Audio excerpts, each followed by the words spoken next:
Hey, welcome into another Halos in the Infield Get to Know Your Angels player profile.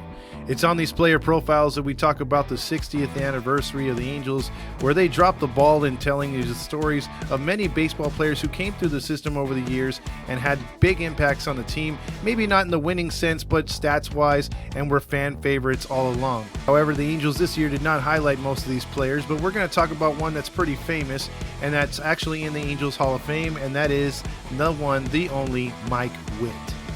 Michael Atwater Witt was born July 20th, 1960 in Fullerton, California. Mike grew up with a love and passion of baseball and basketball. He would play these in junior high and in high school, where he attended Servite High School, a Catholic school in Anaheim, California. There, the 6'7" Mike Witt would star on the basketball team and also on the pitcher's mound for the baseball team. Mike being a local kid in the Anaheim area, the Angels took a flyer on him in the fourth round of the 1978 Major League Baseball draft. Mike began his career in 1978 with the Angels at the age of 17 years old. He began to pitch rookie ball, where he was 7-1 in 13 games started and 86 innings pitched for rookie. At the age of 18 in 1979, he would go 8-10 with a 5 ERA in Single-A baseball for the Angels. In 1980, he would split time between Single-A and Double-A, going 12-8 with a 3.71 ERA in 25 games started. Between the two classes of minor league baseball, he quickly got called up in 1981 to start the season with the Angels. He came out of the bullpen and also started 21 games, going 8-9 with a 3.28 ERA in 129 innings pitched. He only allowed 123 hits and he had 75 strikeouts, but he did hit 11 players because of his control issues. In 1982, at the age of 21, he helped California in the starting rotation with an 8-6 record, a 3.51 ERA in 26 games started. He had 5 complete games, and he also had 1 shutout and 179 innings pitched as the Angels went all the way to the postseason in 82. In 1983, he regressed a little bit. He had 7 wins and 14 losses with a 4.91 ERA in 2 complete games. The previous 2 seasons, he had combined for 12 complete games with the Angels, but he struggled with his ERA, and his command of his curveball was not as good in 83 as it was in 82. In 1984, this would be his true breakout season.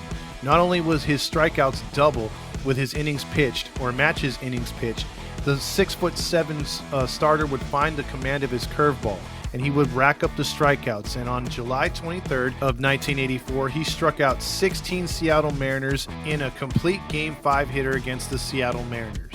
And on the final game of the season in 1984, on September 30th, in Arlington Stadium against the Texas Rangers, he pitched 94 pitches and struck out 10 Texas Rangers as he became the 11th pitcher in Major League history to throw a perfect game.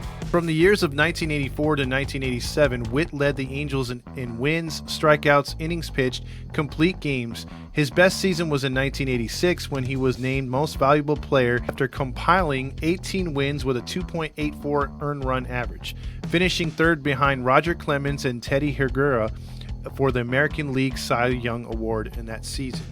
In that season, though, in 1984, again, he had 15 wins, 11 losses with an ERA of 3.47 and 246 innings pitched.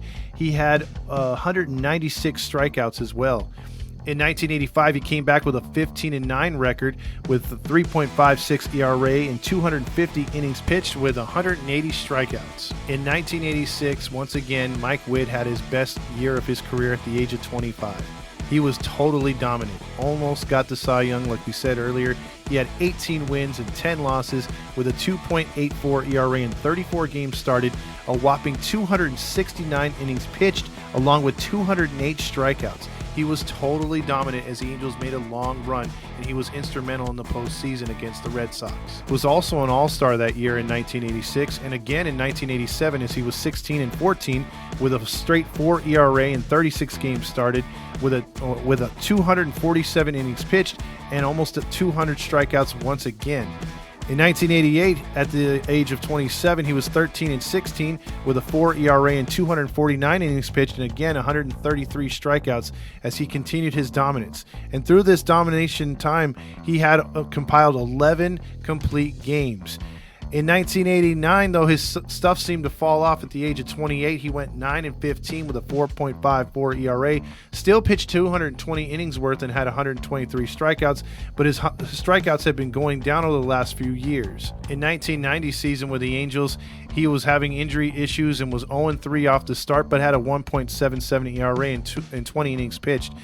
Despite this, the Yankees would make the trade for him as he would go to New York and finish out the season with the Yankees in the 1990 season at 5-6 with a 4.47 ERA and just under 100 innings pitched. In the 3 years with the New York Yankees, he had a lot of injury problems and seemed to have lost his stuff, and mainly was in the bullpen, not starting for the New York Yankees, so he compiled a record of 8-9 with a 4.91 ERA. With the Angels in 10 seasons, however, he went 109 and 107 with a 3.76 career ERA, compiling almost 2,000 innings pitched and over 1,200 strikeouts, nearly 1,300 in that period of time, plus having 11 career complete games and the perfect game to boot. Standing 6'7" on the mound, he was an intimidating force and came with some pretty nasty stuff to the plate.